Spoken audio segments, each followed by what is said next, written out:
안녕하세요. 역사의 전환점, 그리고 우리 영혼의 가장 깊은 곳을 어루만지는 이야기의 시간입니다. 오늘 우리는 기독교 신앙의 가장 중심에 놓인 상징, 바로 십자가에 대해 깊이 탐구해 보고자 합니다. 세상의 눈으로 보면 십자가는 실패와 고통, 그리고 죽음의 상징입니다. 그러나 어떻게 이 비극적인 상징이 수많은 사람들에게 구원과 능력, 그리고 영원한 생명의 메시지가 될 수 있었을까요? 오늘의 이야기에 귀 기울이시기에 앞서 잠시 여러분의 마음을 모아주시길 부탁드립니다. 만약 이 메시지가 누군가의 마음에 위로와 희망을 줄 수 있다고 생각하신다면 이 영상을 공유해 주십시오.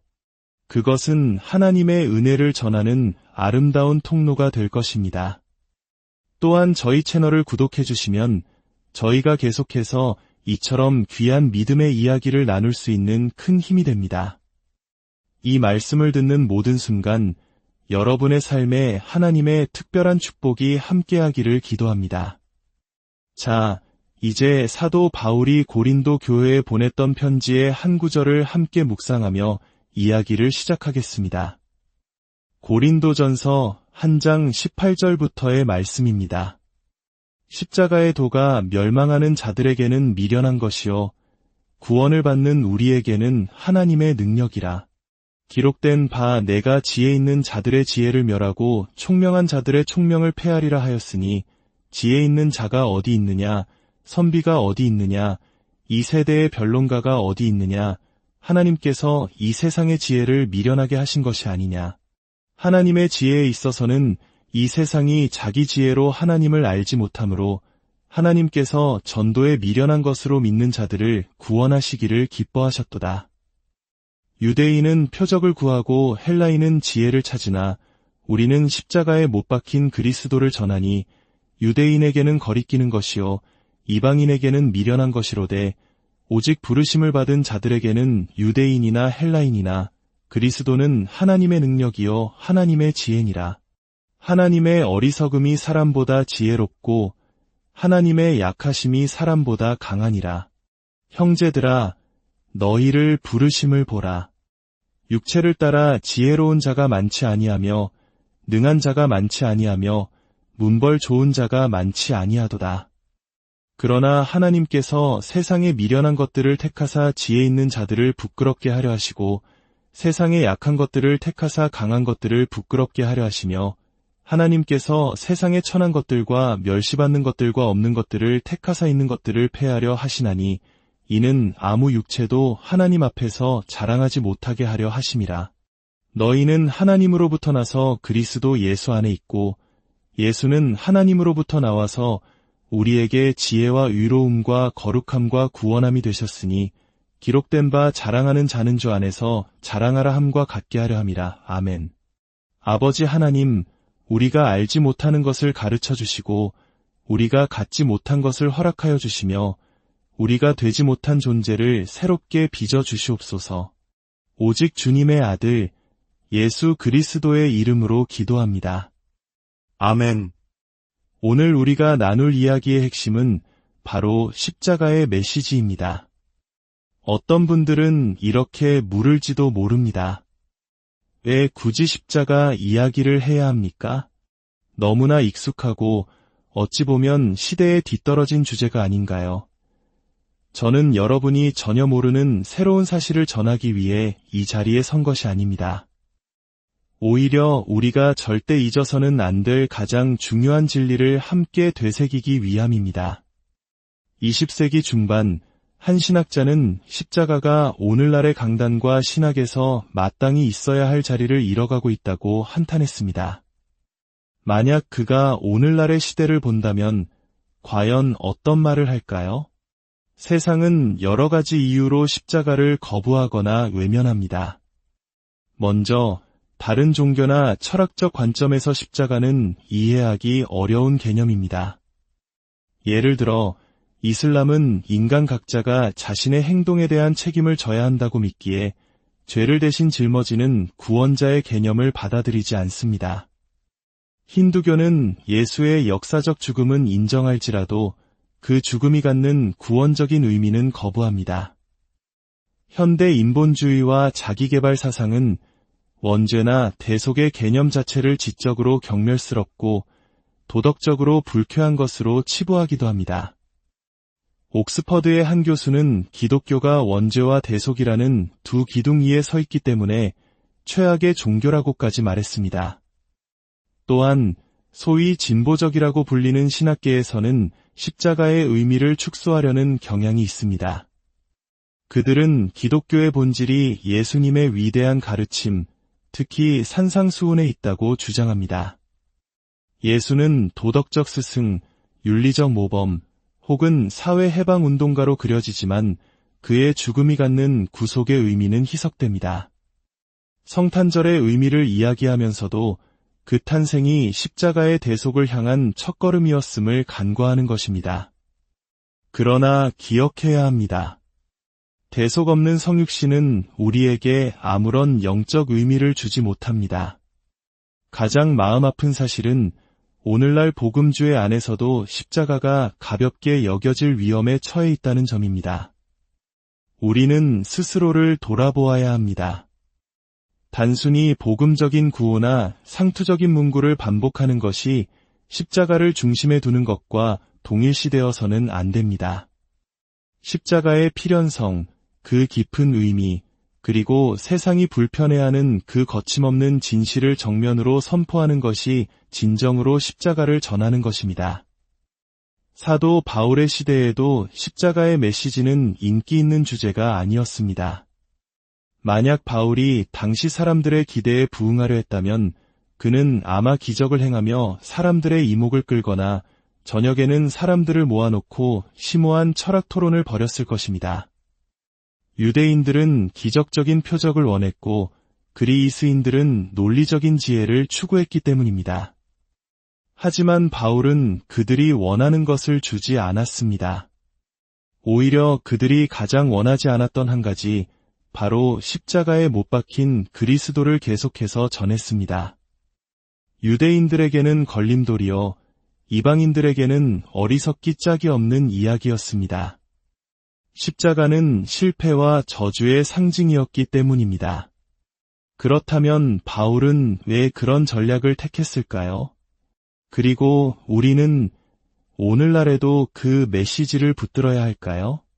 그 이유는 하나님의 역설적인 방식에 있습니다. 하나님은 인간의 약함 속에서 당신의 능력을 드러내시고 세상이 어리석다고 여기는 것 속에서 당신의 지혜를 나타내십니다. 십자가는 단순히 성경신학의 중심 사건이 아니라 인류 역사의 전환점입니다. 한번 상상해 보십시오. 오늘날 명문대학교 역사학과 강의실에 들어가 이렇게 말하는 겁니다. 여러분이 세계사를 제대로 이해하려면 성경이 필요합니다. 그리고 성경을 제대로 이해하려면 인류를 향한 하나님의 자기 계시의 중심에 바로 이 십자가 사건이 있음을 알아야 합니다. 아마 대부분의 사람들은 터무니없는 소리라고 여길 것입니다. 하지만 성경 전체를 통해 하나님은 늘 이런 방식으로 일하십니다. 사무엘이 이새의 아들들 중에서 왕을 고를 때를 생각해 보십시오. 사무엘은 크고 잘생긴 장남 엘리압을 보고 그가 왕이 될 것이라 생각했습니다. 그러나 하나님은 그의 생각이 틀렸다고 말씀하십니다. 7 아들이 다 지나가도 하나님이 택한 자는 없었습니다. 결국 들에서 양을 치던 막내, 아무도 주목하지 않던 소년 다윗이 하나님의 선택을 받습니다. 누가 생각이나 했겠습니까? 인류의 가장 근본적인 문제, 우리 삶의 모든 고통과 번뇌에 대한 궁극적인 해결책이 서기 33년경 한 무고한 청년의 처형 사건에 있다는 것을 말입니다. 그리고 그에 대한 소식이 온 세상에 전파되는 것이 바로 구원의 길이라는 사실을 누가 믿을 수 있겠습니까?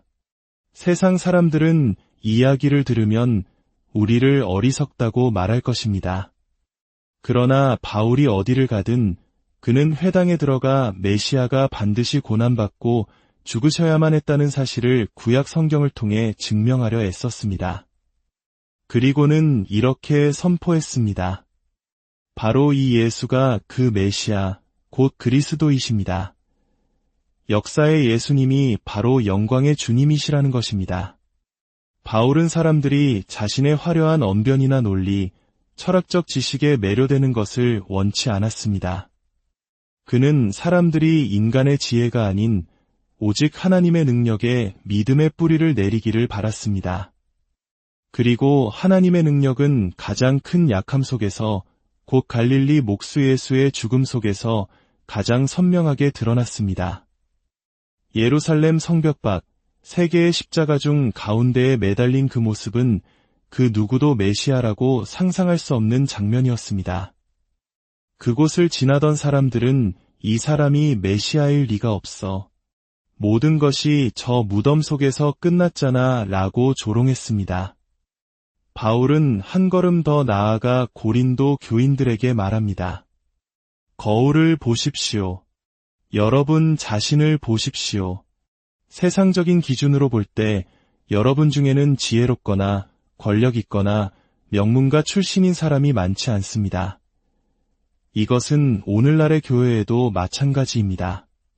평범하고 연약하고 때로는 세상의 눈으로 볼 때 보잘것없는 사람들이 모여 있습니다. 그런데 하나님은 바로 이 약한 자들을 통해 세상을 뒤집어 놓으시겠다고 말씀하십니다. 왜일까요? 이 십자가 메시지가 믿지 않는 이들에게 반드시 전해져야 할까요? 첫째, 십자가는 인간 실존의 심각성을 드러내기 때문입니다. 십자가는 죄의 무게가 얼마나 무거운지를 보여줍니다. 인류의 역사는 하나님에 대한 반역과 소외, 그리고 깨어짐의 역사입니다. 나의 죄, 나의 반역, 나의 깨어짐을 해결하기 위해 하나님의 완전하신 아들이 죽으셔야만 했다는 사실 앞에 설 때 우리는 비로소 죄의 심각성을 깨닫게 됩니다. 오늘날 우리는 누구를 만나든 이 세상이 뭔가 단단히 잘못되었다, 망가져 있다는 점에 대해서는 쉽게 동의를 얻을 수 있습니다. 세상은 온갖 문제들로 신음하고 있습니다. 그러나 문제의 증상을 이야기하는 것을 넘어 그 근본 원인에 대한 진단을 내릴 때 복음은 그 진정한 힘을 발휘합니다. 프랑스의 화가 폴 고갱은 말년에 그린 자신의 가장 큰 작품에 세 가지 질문을 써넣었습니다. 우리는 어디서 왔는가? 우리는 무엇인가? 우리는 어디로 가는가? 그는 이 질문에 대한 답을 찾지 못했습니다. 오늘날 수많은 젊은이들도 마찬가지입니다. 그들은 자신이 시간과 물질과 우연의 산물이라고 배우며 자랍니다. 궁극적인 목적지도 삶을 관통하는 의미의 축도 없이 그저 망망대해를 표류하고 있을 뿐입니다. 이런 그들에게 십자가의 진실 대신 물탄 듯이 희석된 메시지를 전한다면 그들이 외면하는 것은 당연합니다. 우리는 하나님을 향한 우리 내면의 깊은 반역성을 직면해야 합니다. 우리의 지성, 감정, 의지, 그 어느 것도 죄로부터 자유롭지 못합니다. 그렇기에 우리의 지성만으로는 하나님께 이를 수 있는 길이 없습니다. 우리와 하나님 사이에는 거룩함과 죄로 인한 보이지 않는 경계선이 있습니다. 우리가 그 경계선을 넘을 수 없기에 하나님께서 친히 그 경계선을 넘어 우리에게 오셔야만 했습니다. 십자가의 메시지가 바로 그것입니다. 하나님께서 그리스도 안에서 그 경계선을 넘어오셔서 우리에게 자신을 보여주셨다는 소식입니다. 이것은 하나님의 은혜가 왜 절대적으로 필요한지를 보여줍니다. 성경은 인간이 본성적으로 하나님께 반역하며 그분의 심판 아래 놓인 길 잃은 존재라고 말합니다. 그리고 십자가에 달리신 예수, 우리의 죄와 저주를 짊어지신 그분만이 유일한 구원자라고 선포합니다.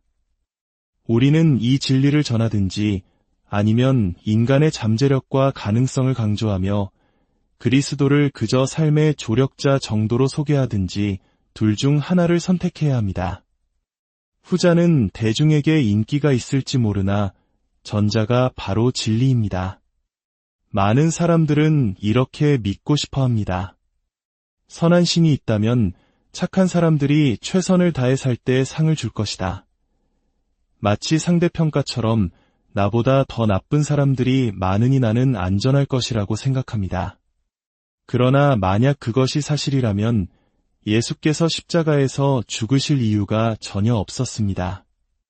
십자가는 죄의 심각성을 드러내고 은혜의 절대적인 필요성과 그 경이로움을 보여줍니다. 오순절날 베드로의 설교를 들은 사람들의 반응을 기억하십니까?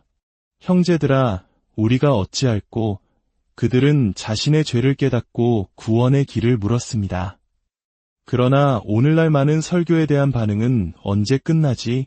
점심 뭐 먹지? 와 같은 사소한 것들입니다.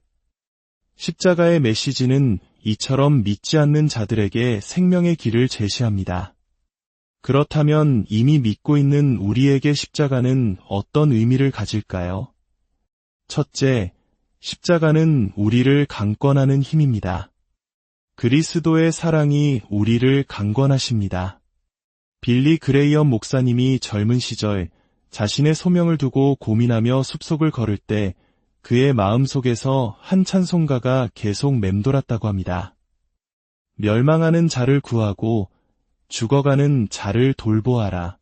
죄와 무덤에서 그들을 건져내고 방황하는 자들을 위해 울며 넘어진 자를 일으켜라. 구원하기에 능하신 예수님을 그들에게 전하라. 그는 그 마음을 떨칠 수가 없었고 죄인들을 위한 그리스도의 십자가 사랑이 자신을 세상으로 몰아냈다고 고백했습니다. 둘째, 십자가는 우리를 교정하는 힘입니다. 우리가 매일 스스로에게 십자가의 복음을 설교하지 않는다면 우리는 아주 쉽게 믿음 더하기 행위라는 구원의 공식으로 되돌아가게 됩니다. 만약 오늘 밤 죽어서 천국 문 앞에 섰을 때 하나님이 내가 왜 너를 천국에 들여보내야 하느냐? 고 물으시면 뭐라고 답하시겠습니까? 만약 이 질문에 제가 믿었기 때문에, 제가 교회를 다녔기 때문에, 제가 선하게 살았기 때문에 라고 나를 주어로 답한다면 우리는 이미 잘못된 길로 들어선 것입니다. 유일하게 올바른 대답은 3인칭으로만 가능합니다. 그분 때문에, 예수님 때문에 예수님과 함께 십자가에 달렸던 한강도를 생각해 보십시오. 그는 평생을 죄 속에서 살았고 죽기 직전까지 예수님을 조롱했습니다. 그는 성경 공부를 한 적도, 세례를 받은 적도, 교회 멤버십에 대해 들어본 적도 없습니다. 그러나 그는 구원받았습니다. 천국에서 한 천사가 그에게 물었을 것입니다. 당신은 무슨 자격으로 여기에 있습니까?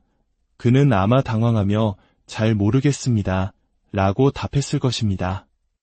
칭의 교리에 대해 아십니까? 들어본 적 없습니다. 성경의 권위에 대해서는요, 그는 아무 대답도 못했을 것입니다. 결국 천사가 답답해서 소리쳤을 겁니다. 도대체 무슨 근거로 여기에 온 겁니까? 그때 강도는 이렇게 대답했을 것입니다. 가운데 십자가에 달리셨던 그분이 저더러 와도 된다고 하셨습니다. 이것이 유일한 대답입니다. 제가 매일 이 복음을 제 자신에게 전하지 않으면 저는 제 자신의 경험, 제 자신의 노력을 의지하기 시작할 것입니다. 십자가에서 눈을 떼는 순간 우리는 구원이 나에게 달린 것처럼 살게 되고 이는 우리를 깊은 절망 혹은 끔찍한 교만으로 이끌 뿐입니다. 오직 십자가만이 그 두 가지 극단을 모두 부수고 우리를 자유롭게 합니다. 죄 없으신 구원자가 죽으셨기에 죄 많은 내 영혼이 자유를 얻었습니다. 하나님께서 그를 보시고 나를 용서하십니다. 마지막으로 십자가는 우리에게 복음에 대한 확신을 줍니다. 교회가 십자가, 복음의 진리, 능력, 그리고 적실성에 대한 확신을 잃어버릴 때 교회는 선교의 동력을 상실하게 됩니다. 전할 이야기가 없기 때문입니다. 우리의 사명은 세상의 정치적 의제를 따르는 것이 아니라 예수 그리스도와 그가 십자가에 못 박히신 성경의 메시지를 전하는 것입니다.